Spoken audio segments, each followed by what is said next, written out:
Radio Lime News Update. നമസ്കാരം, live news അപ്ഡേറ്റ്സിലേക്ക് സ്വാഗതം. വാർത്തകളുമായി ഞാൻ നിപിൻ.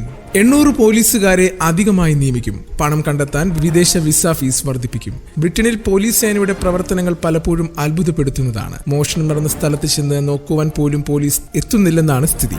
കവർച്ച ചെയ്യപ്പെടലും പിടിച്ചുപറി നടന്നാലും യാതൊരു നടപടിയും കൂടാതെ കേസ് അവസാനിപ്പിക്കുന്നത് വർദ്ധിക്കുകയാണ്. എന്നാൽ കൂടുതൽ പോലീസുകാരെ നൽകി ഈ പ്രശ്നത്തിന് പരിഹാരം കാണുമെന്നാണ് പ്രധാനമന്ത്രി ഋഷി സുനാക്കിന്റെ പക്ഷം. പൊതുതെരഞ്ഞെടുപ്പ് വാഗ്ദാനങ്ങളുടെ കൂട്ടത്തിലാണ് പുതുതായി 800 പോലീസ് ഉദ്യോഗസ്ഥരെ ഇറക്കുമെന്ന് ഋഷി സുനാക് പ്രഖ്യാപിച്ചിരിക്കുന്നത്. എന്നാൽ ഇതിനാവശ്യമായ തുക വിസ ഫീസ് വർദ്ധിപ്പിച്ച് കണ്ടെത്തുമെന്നും പ്രധാനമന്ത്രി കൂട്ടിച്ചേർക്കുന്നു. ലേബർ പാർട്ടി ചൈൽഡ് കെയറിലേക്ക് ശ്രദ്ധ തിരിക്കുകയും 1 ലക്ഷം പുതിയ നഴ്സറി സ്കൂളുകൾ നൽകുമെന്ന് വാഗ്ദാനം ചെയ്യുകയുമുണ്ടായി. ഈ ഘട്ടത്തിലാണ് പ്രചാരണത്തിന്റെ 3ാം ആഴ്ചയിൽ നീതിയും നിയമവും ഉപയോഗിക്കുവാൻ സുനാക് ശ്രമിക്കുന്നത്. ഇമിഗ്രേഷൻ ഹെൽത്ത് സർചാർജിലെ വിദ്യാർത്ഥികൾക്ക് നൽകി വരുന്ന ഡിസ്കൗണ്ട് പിൻവലിച്ചു. എല്ലാ വിസ ഫീസിനും 25% അധിക ചാർജ് ഈടാക്കിയും കൂടുതൽ പോലീസുകാർക്കുള്ള പണം കണ്ടെത്തുമെന്നാണ് സുനാക്കിന്റെ പ്രഖ്യാപനം. ഹാൻഡ് ബാഗേജ് നിയമങ്ങൾ കർശനമാക്കുവാനൊരുങ്ങി UK-യിലെ 6 വിമാനത്താവളങ്ങൾ. വിമാനത്താവളങ്ങളിൽ നിന്നും യാത്ര പുറപ്പെടുന്നതിന് മുമ്പ് ചില കാര്യങ്ങൾ ശ്രദ്ധിച്ചാൽ നമുക്കും മറ്റുള്ളവർക്കും നേരിടുവാൻ സാധ്യതയുള്ള ചില ബുദ്ധിമുട്ടുകൾ ഒഴിവാക്കി സുഗമമായി യാത്ര നടത്തുവാൻ സാധിക്കും. അതിലൊന്നാണ് വിമാനത്താവള നിയമങ്ങൾ കർശനമായി പാലിക്കുക എന്നുള്ളത്. ബ്രിട്ടനിലെ 6 വിമാനത്താവളങ്ങളാണ് ഇപ്പോൾ കർശനമായ ഹാൻഡ് ലഗേജ് നിയമങ്ങൾ നടപ്പാക്കുന്നത്. യാത്രക്കാർ ഇക്കാര്യങ്ങൾ ശ്രദ്ധിക്കണമെന്ന് മുന്നറിയിപ്പ് നൽകി കഴിഞ്ഞു. അതിൽ പ്രധാനം ഹാൻഡ് ലഗേജിൽ സൂക്ഷിക്കാവുന്ന പാനീയങ്ങളുടെ അളവിലുള്ള നിയന്ത്രണം തിരിച്ചെത്തിയതാണ്. 100 മില്ലി കൂടുതലുള്ള പാനീയങ്ങൾ ഹാൻഡ് ലഗേജിൽ സൂക്ഷിക്കുവാൻ പാടില്ല. ഇതിൽ ഇളവ് വരുത്താൻ ആലോചിച്ച പദ്ധതി ഉപേക്ഷിച്ച് താൽക്കാലിക നിയന്ത്രണം തുടരാൻ തിടുക്കത്തിൽ തീരുമാനമെടുത്തത് വിമാനത്താവളത്തിൽ യാത്രക്കാർ കുടുങ്ങാൻ ഇടയാക്കിയിരുന്നു. ജൂൺ 9 മുതൽ ഈ നിയമം Newcastle, Leeds Bradford, London City, Aberdeen, Southern, Teesside എന്നീ വിമാനത്താവളങ്ങളിൽ പ്രാബല്യത്തിൽ വന്നിട്ടുണ്ട്. UK-യിലെ തൊഴിലില്ലായ്മ അതിവേഗം ഉയരുന്നു. എല്ലാ പ്രദേശങ്ങളിലും പ്രതിസന്ധി. ബ്രിട്ടനിലേക്ക് ജോലി തേടി പോകുന്നവരാണ് കുടിയേറ്റക്കാർ. മികച്ച ജോലിയും മികച്ച വരുമാനവും നേടാമെന്നതാണ് UK-യെ ആകർഷണ കേന്ദ്രമാക്കി മാറ്റുന്നതും. എന്നാൽ UK-യിൽ ഇപ്പോൾ തൊഴിലില്ലായ്മ വർദ്ധിക്കുകയാണ്. ലോകത്തിലെ 38 ധനിക രാജ്യങ്ങളുടെ അവസ്ഥ താരതമ്യം ചെയ്യുമ്പോൾ UK-യിലാണ് അതിവേഗ തൊഴിലില്ലായ്മ ഉയരുന്ന കണക്ക് കാണിക്കുന്നത്.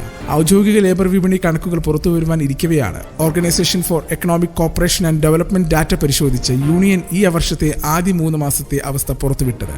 ഔദ്യോഗിക കണക്കുകളും ബ്രിട്ടനിൽ തൊഴിലില്ലായ്മ വർദ്ധിക്കുന്ന കാര്യം തന്നെയാണ് പങ്കുവയ്ക്കുന്നത്. ബ്ലൂ കാർഡ് ചട്ടങ്ങളിൽ ഇളവ് വരുത്തി എസ്റ്റോണിയ. തൊഴിൽ നഷ്ടപ്പെട്ടാലും 6 മാസം രാജ്യത്ത് തുടരാം. യൂറോപ്യൻ രാജ്യമായ Estonia European union blue card ചട്ടങ്ങളിൽ ഇളവ് വരുത്തി. യൂണിയന് പുറത്തുനിന്നുള്ള രാജ്യങ്ങളിലെ പൗരന്മാരുപയോഗിച്ച് രാജ്യത്ത് നികത്താനാവാതെ കിടക്കുന്ന തൊഴിലവസരങ്ങൾ നികത്തുക എന്ന ലക്ഷ്യത്തോടെയാണ് നടപടി.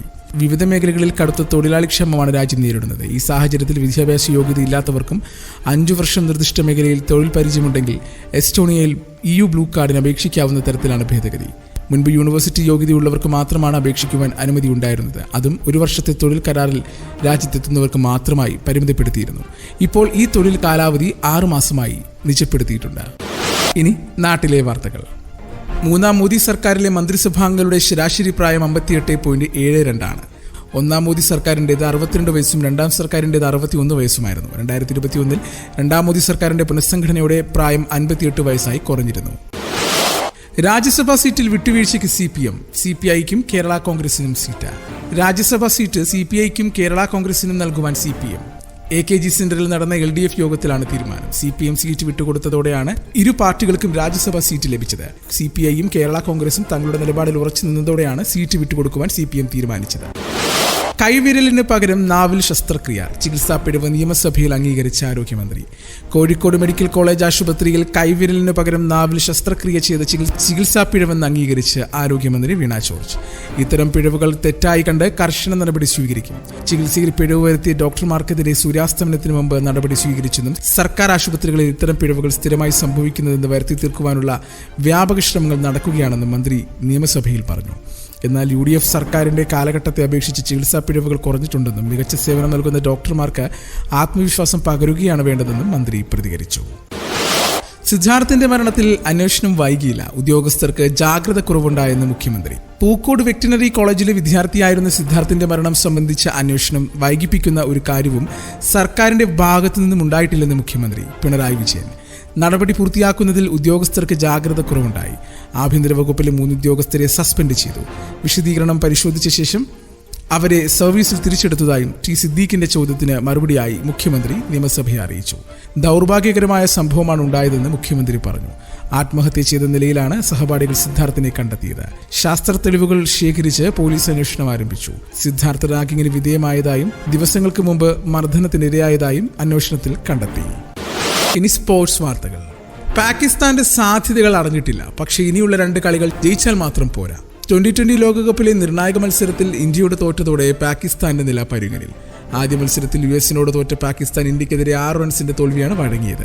ഇതോടെ സൂപ്പർ 8 റൗണ്ടിൽ കടക്കുവാനുള്ള പാകിസ്ഥാന്റെ സാധ്യതകളും കുറഞ്ഞു വരികയാണ്. എ ഗ്രൂപ്പിൽ കാനഡയ്ക്കും പിറകിൽ 4ാമതാണ് പാകിസ്ഥാനുള്ളത്. കാനഡയ്ക്കും അയർലൻഡിനും എതിരായ 2 മത്സരങ്ങളിലും ഇനി പാകിസ്ഥാന് ജയിക്കണം. ഒരു മത്സരം തോറ്റാൽ ടീമിന്റെ സാധ്യതകൾ ഇല്ലാതാകും. കൂടാതെ US-ഉം കാനഡയും ഇനി ഒരു മത്സരവും ജയിക്കാതിരിക്കുകയും കൂടി വേണം. 2 മത്സരങ്ങൾ ജയിച്ചിരുന്ന US-ന്റെ അടുത്ത പോരാട്ടം ഇന്ത്യക്കെതിരെയാണ്. 2 കളികളും ജയിച്ച ഇന്ത്യയാണ് എ ഗ്രൂപ്പിൽ 1ാമത്. 2 കളികളിൽ 1 വിജയവും 1 തോൽവിയുമായി കാനഡയാണ് ഗ്രൂപ്പിൽ 3ാമതുള്ളത്. ഓരോ ഗ്രൂപ്പിലെയും മികച്ച 2 ടീമുകളാണ് സൂപ്പർ 8 റൗണ്ടിൽ കയറുന്നത്. ഇന്നത്തെ പൗണ്ട് വിനിമയ നിരക്ക് 106.18 രൂപ. ഇതോടുകൂടി വാർത്തകൾ കഴിഞ്ഞു. കൂടുതൽ വാർത്തകൾ അടുത്ത ബുള്ളറ്റിൽ.